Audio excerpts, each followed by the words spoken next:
आप लोगों ने मन प्रसन्न कर दिया। सच्ची? अब अगर कोई स्वांग भी दिखा देते तो कितना अच्छा होता। स्वांग? हाँ, स्वांग सुनाओ। अरे स्वांग तो है असल में बिल्कुल नकल। हाँ। और तुम कहो तो हम तुम्हें दिखाए बिल्कुल असल। अरे तो देर किस चीज की है, शुरू करो। अरे तो काम करोगे हमारे साथ? हाँ मैं तो करूंगा, अपनी भौजी से पूछ लो। अरे अपनी करोगी ना भौजी? हाँ चलो शुरू करते। शुरू करा।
बनारस भारतीय संस्कृति का पुरातन केंद्र।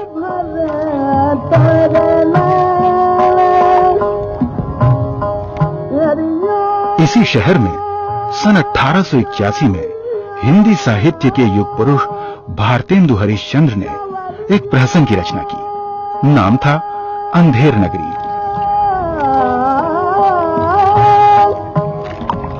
प्रहसन को पहले पहल बनारस के दशाश्वमेध घाट पर खेला गया।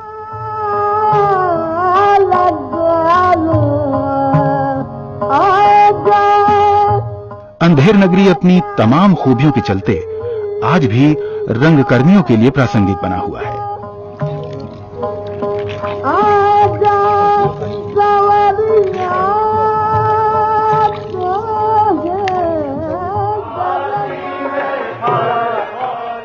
चुटीले संवाद, सरल संरचना, समाज के मुख्तलिफ वर्गों की शिरकत और एक सही राजनीतिक सोच, सही मायने में यही वो खूबियां हैं जो आज भी अंधेर नगरी की अहमियत को बनाए हुए हैं। भाइयों और बहनों, अवध लो, मगध लो, कौशल पांचाल लो, पंजाब लो, अरे पदवी लो, खिताब लो, विदर्भ लो, मालवा लो, माला, विदर्भ लो, मालवा लो, जहर लो, दवा लो, यहां लो, वहां लो, आज लो, कल लो, परसों लो, नर्त लो, टका टका लो, ठगा ठगा लो। भाइयों, चुनाव लो और दल लो और दल बदल लो और ले बदल टोपियां टके से।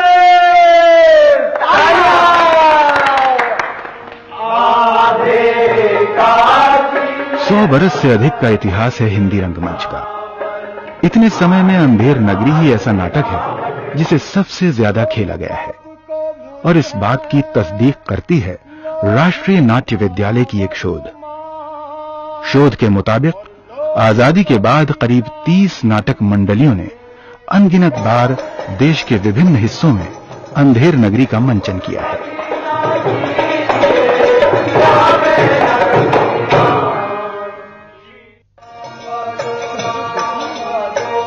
कुल 6 अंकों में बंटे इस प्रहसन की कहानी बहुत सरल लेकिन असरदार है।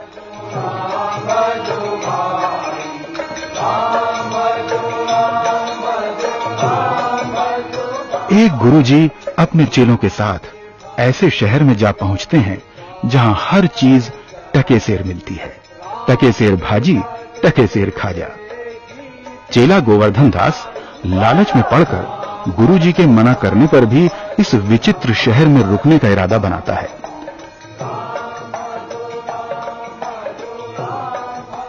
अजीबोगरीब शहर का नाम है अंधेर नगरी और यहाँ का राजा है चौपट।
ये कहता है कि पान खाइए महाराज।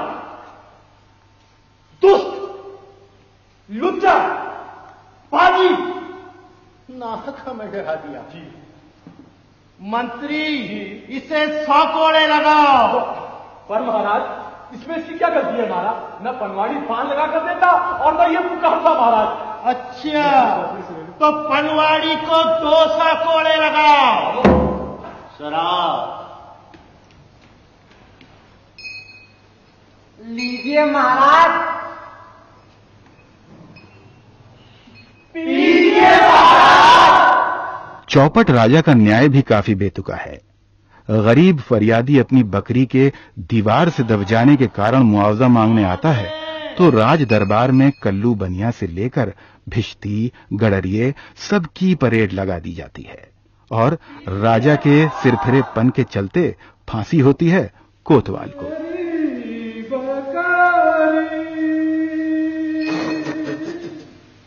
ये कौन बदतमीज चिल्लाता है?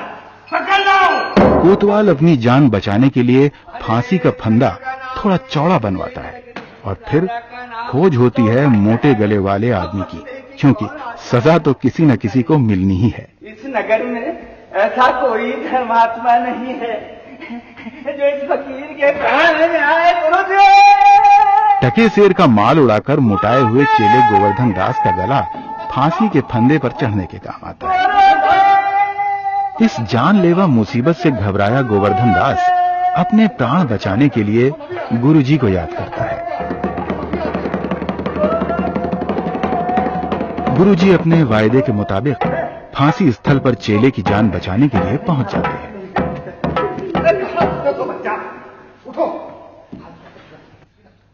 गुरुजी चेले के कान में खुसुर फुसुर करते हैं और फिर दोनों में फांसी चढ़ने की होड़ लग जाती है।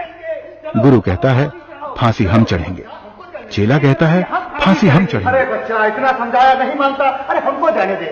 अरे गुरुजी आपको जाने से क्या, आपको गति से क्या? गुरुजी हम फांसी चढ़ेंगे। अरे बच्चा हम बूढ़े भय, अरे हमें जाने दे। अरे गुरुजी स्वर्ग जाने में बूढ़ा क्या जवान क्या? अरे आपको सिद्ध हो, आपको गति से क्या? अरे हम फांसी चढ़ेंगे। नहीं बच्चा गोवर्धनदास, फांसी तो हम करेंगे। नहीं गुरुजी हम चढ़ेंगे। अरे हम चढ़ेंगे। नहीं गुरुजी हम। अरे भाई ये क्या घबरा है? अपनी तो कुछ समझ में नहीं आता। अपनी भी समझ में नहीं आता। राजा के आदमी भौचक होकर इस बात का मतलब पूछते हैं। गुरु कहता है इस समय मुहूर्त बहुत अच्छा है, जो फांसी चढ़ेगा सीधे बैकुंठ जाएगा। क्या गोलमाल है? महाराज की जय हो। महाराज ये घबरा क्या है महाराज? समझ में नहीं आता। महाराज गुरु कहता है कि मैं फांसी चढ़ूंगा और चेला कहता है महाराज कि मैं फांसी चढ़ूंगा। वो जान नहीं पड़ता महाराज कि क्या गड़बड़ा है। बाबा जी बोलो, आप काहे फांसी चढ़ते हो हैं? राजन, इस समय ऐसी साइट है कि जो भी बकरी के लिए अपना बलिदान करेगा वो सीधा वैकुंठ जाएगा। ऐसा सुनते ही सब में फांसी चढ़ने की होड़ मच जाती है। आखिरकार मूर्ख राजा सबको शांत करवा के खुद फांसी के तख्ते पर चढ़ता है।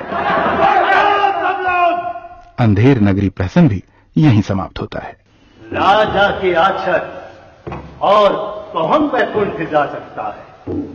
हमको फांसी दो, जल्दी जल्दी जल्दी।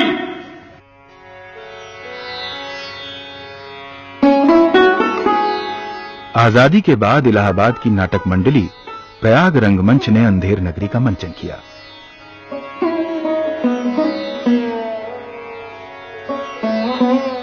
निर्देशक थे प्रोफेसर सत्यव्रत सिन्हा। 1969 में इलाहाबाद के पैलेस थिएटर में अंधेर नगरी खेला गया। उस समय के मौजूदा हालात से जुड़ी इस प्रस्तुति ने अंधेर नगरी को एक बार फिर से भारतीय रंगमंच की मुख्य धारा का हिस्सा बना दिया। प्रयाग रंगमंच के पुराने कलाकार प्रोफेसर सिन्हा के महत्वपूर्ण योगदान को आज भी शिद्दत से याद करते हैं। ये जो मैसेज है ये काल यही मैसेज है। सबसे बड़ी बात ये थी जो हमने हमेशा प्रयाग रंगमंच ने मेंटेन रखी, कभी किसी राइटर का एक शब्द भी नहीं काटते थे। उन्हीं शब्दों में ना कुछ जोड़े न घटाए, उन्हीं शब्दों में खाली हमारे पास जो एक निदेशकीय इंटरप्रेटिव जिसको आर्टिस्ट कहा जाता है वो जो अधिकार होता था उसके ही तहत हमने केवल वेशभूषा बदली, केवल भाव भंगिमाएं बदली, जेस्चर्स बदले और टोन बदली और कुछ म्यूजिकल इफेक्ट्स बदले, तो हमने कीर्तिकार के प्रति कभी कलम चलाने के लिए ये संस्कार थे प्रयाग रंगमंच में हम लोगों ने नहीं किया। और हूबहू शब्द ब शब्द भारतेंद्र बाबू का नाटक अंधेर नगरी उसी तरह से हुआ। खाली हमारे ये आयाम ये सब बदल देने से, वेशभूषा और जेस्चर्स और परिदृश्य थोड़ा सा, तो वो समसामयिक बन गया और समसामयिक हो भी गया। डॉक्टर सत्यव्रत सिन्हा ने राजा को दिखाया है कि वो युग युगों से सत्ता के लिए संघर्ष कर रहा है, सत्ता प्राप्त करने के लिए। उसके लिए वो भीषण रूप से चेष्टारत है, कभी आगे जाता है, कभी पीछे लौटता है, कभी बहुत पीछे हो जाता है, कभी फिर ढकेल दिया जाता है, फिर आगे की ओर बढ़ता है, परिस्थितियां ढकेलती हैं, उसकी इच्छाएं ढकेलती हैं और अंततः वो सारे प्रयत्न करने के बाद उस सीट को प्राप्त कर लेता है। प्राप्त करने के बाद की स्थिति, यानी इस चीज को उन्होंने अपनी चाल से, स्वयं उन्होंने राजा का अभिनय किया और अपनी उस चाल से जो दर्शाया है वो पूरी तरह से अभिव्यक्त हो रहा था कि जैसे युगों से प्यासा कोई सत्ता का, वो अब जाकर के सत्ता को प्राप्त कर सका है। बनारस के जाने माने संस्कृति कर्मी भानुशंकर मेहता भी प्रोफेसर सत्यव्रत सिन्हा के योगदान को स्वीकारते हैं। आज का अगर परिप्रेक्ष्य देखें तो चारों ओर आपको भ्रष्टाचार, स्कैंडल, स्कैम रोज ही पढ़ रहे हैं हम लोग। तो ये क्यों है? इसके लिए क्रांति की आवश्यकता है। और अगर इस नाटक को थोड़ा सा परिवर्तित करके उन संदर्भों के साथ, जैसा कि सत्यव्रत सिन्हा ने किया कि हम प्रतीक उसमें अमूक अभिनय के द्वारा और बातें भी कह दें, तो आज हम ये नाटक को बिल्कुल ही आधुनिक और एकदम प्रासंगिक बना सकते हैं। इसका संदेश है कि क्रांति करो, चौपट राज समाप्त करो, अंधेर नगरी बंद करो, सीधे सुजन समाज बनाओ। ये उसका संदेश है और ये सबके गले उतरेगा। जो लोग चाहते हैं शांति, सुख और अच्छा राज्य, उनके लिए ये एक बहुत बड़ा संदेश है। चाहे 100 वर्ष पहले लिखा गया हो, लेकिन आज भी पूर्ण रूप से प्रासंगिक है। सन 1975 भारतीय राजनीति का एक बहुत खास साल। इसी साल भारत की लोकतांत्रिक व्यवस्था को धता बताते हुए इमरजेंसी लगा दी गई। समूचे देश में एक अघोषित सेंसरशिप लागू हो चुकी थी। ऐसे समय में उत्तर भारत के पहाड़ी शहर नैनीताल में स्थापना होती है युगमंच की।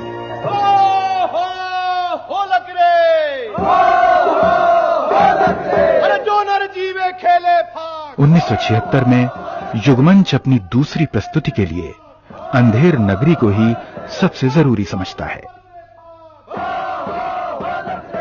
युगमंच के पुराने कलाकार जहूर आलम, जहूर आज भी अंधेर नगरी खेलने के हिमायती हैं। आवाज आनी चाहिए। नहीं, अंधेर नगरी को तो हम बार बार करना चाहेंगे, क्योंकि हमने जब जितनी बार भी 76 से और अभी तक अंधेर नगरी को किया है तो उसमें उस समय की स्थितियां जो भी रही हैं उनको उसमें नाटक के जरिए से लाने की कोशिश की है, क्योंकि सत्ता बदलती रही है लगातार, चाहे वो अंग्रेजों के समय से आज तक, लेकिन जो आम आदमी की जिंदगी में जो कुछ उदय होना चाहिए था, जो शाइन होना चाहिए था, वो तो नहीं हुआ है, वो तो ज्यों का त्यों है। तो इस नाटक को जब भी हम लोग करेंगे या जब भी हम लोगों ने किया है तो उन स्थितियों को लाने की कोशिश की है कि वो मतलब जनता उससे अवेयर हो और समझे। भारतीय जनमानस के दबाव के चलते आखिरकार इमरजेंसी हटानी ही पड़ी। लोकतांत्रिक व्यवस्था बहाल हुई, चुनाव हुए और नई सरकार आई। लेकिन ये सरकार आई और चली भी गई। सत्ता की बागडोर एक बार फिर पुराने लोगों के हाथों में आ गई। राष्ट्रीय नाट्य विद्यालय से जुड़े प्रतिभावान रंगकर्मी व कारंत ये सब कुछ बड़े गौर से देख रहे थे। अंधेर नगरी एक बार फिर उनके निर्देशन में अपने नए अर्थों में साकार होने की राह देख रहा था। व कारंत के काबिल शिष्य लोकेंद्र त्रिवेदी अंधेर नगरी के महत्व को सहज स्वीकारते हैं। कि जब से स्वतंत्रता मिली है आज तक ये सारी की सारी स्थितियां हमारे लिए बहुत ही मतलब दुखद है कि हमारे लिए मतलब कुछ नहीं हो रहा है। चीजें हमारे लिए न्याय की बात की जाती है, जैसे कि उस टेक्स्ट के अंदर है कि न्याय की दुहाई दी जा रही है, लेकिन न्याय मिल किसी को नहीं रहा है। तो वो उस नजर से तब भी कारंत जी ने इस प्ले को किया था। दौरान वो इमरजेंसी खत्म हुई थी और जनता दल या कहना चाहिए कि वो सारी पार्टियों ने मिलकर एक सरकार बनाई थी और उनमें भी बहुत जल्दी, क्योंकि जेपी आंदोलन से वो सब कुछ हुआ था, यहां तक पहुंचे थे, लेकिन बहुत जल्दी फिर लालच, स्वार्थ, लिप्सा, कुर्सी की लड़ाई और इनने सबने घेर लिया था। उसी दौरान ये प्ले हो रहा था। शायद कारंत जी के दिमाग में उसी वजह से आया भी कि इस टेक्स्ट को करना चाहिए, और वो मैं समझता हूं कि उस वक्त में पूरी तरह से प्रासंगिक थी, क्योंकि उसके लास्ट सीन के अंदर कारंत जी ने एक अपना मास्टर स्ट्रोक बनाया था कि फांसी पे चौपट राजा के चढ़ने के बाद में फिर से सत्ता में वो महंत गोवर्धन दास और नारायण दास तीनों सत्ताधारी बन जाते हैं, और जैसे ही सत्ताधारी का टोप पहनते हैं सबसे पहले कहते हैं लाओ लाओ लाओ, यही नाटक खत्म होता था। अंधेर नगरी चौपट राजा किसी भी व्यवस्था के काल में वो उतना ही समसामयिक, समकालीन और सार्थक रहेगा जितना कि वो उस वक्त था जब वो लिखा गया था। अर्थात समयातीत है, एक भ्रष्ट शासन व्यवस्था जिसमें कोई न्याय का कोई सही तरीका नहीं है और ना तो कोई आर्थिक प्रणाली है और ना लोगों का आपस में जो व्यवहार है।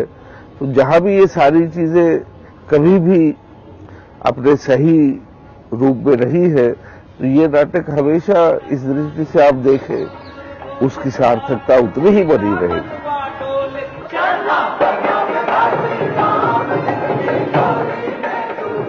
अपनी अनूठी कथावस्तु के चलते अंधेर नगरी कभी भी देश और काल की सरहदों में कैद नहीं हुआ। 19वीं सदी से लेकर आज तक ये लगातार मानीखेज बना हुआ है।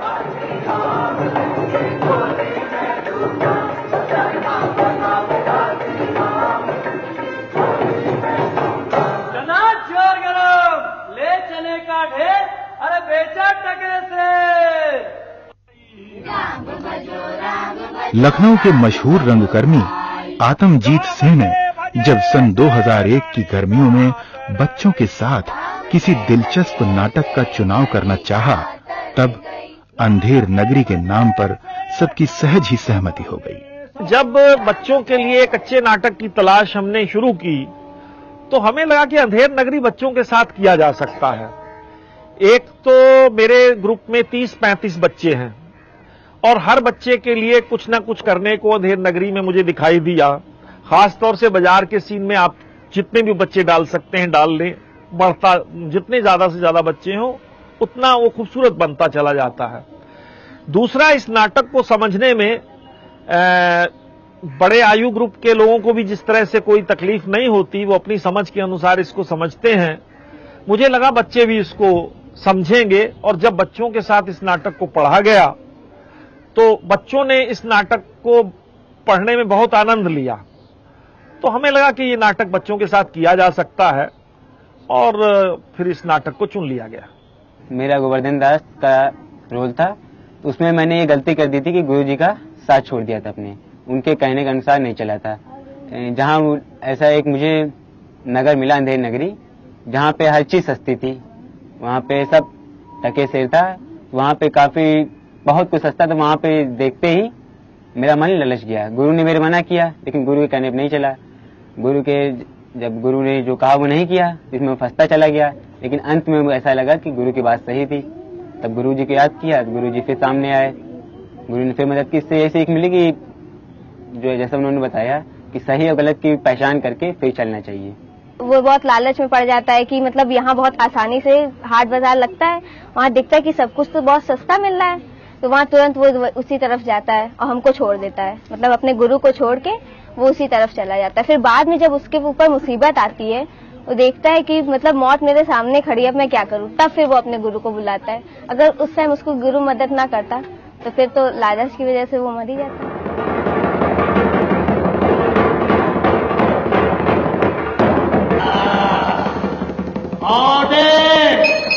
जब तक शासन में अंधेर कायम रहेगा, जब तक अन्याय होता रहेगा, तब तक हुक्मरानों को आगाह करने के लिए अंधेर नगरी समय समय पर गजर बनकर गूंजता रहेगा।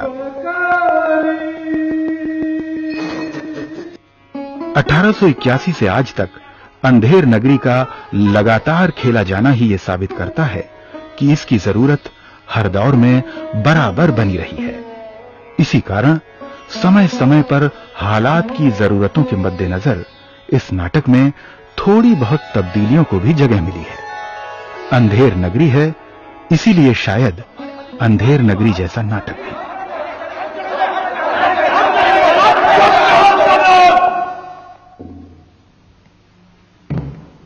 राजा की आचत और कौन बैकुंठ जा सकता है? हमको फांसी दो, जल्दी जल्दी जल्दी।